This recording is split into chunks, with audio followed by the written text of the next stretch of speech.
How to add company logo to LinkedIn. To get started, go ahead and open up Safari on your phone. You can also use other browsers if you want.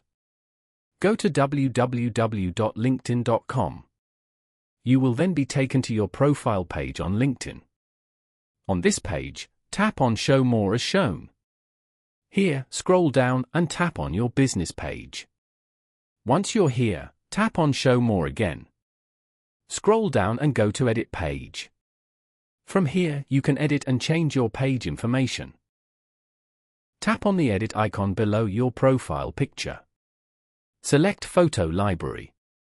You can now choose a photo from your camera roll to set it as the logo. Select any photo. Then, tap on Done at the top right corner. After that, tap on Save Above.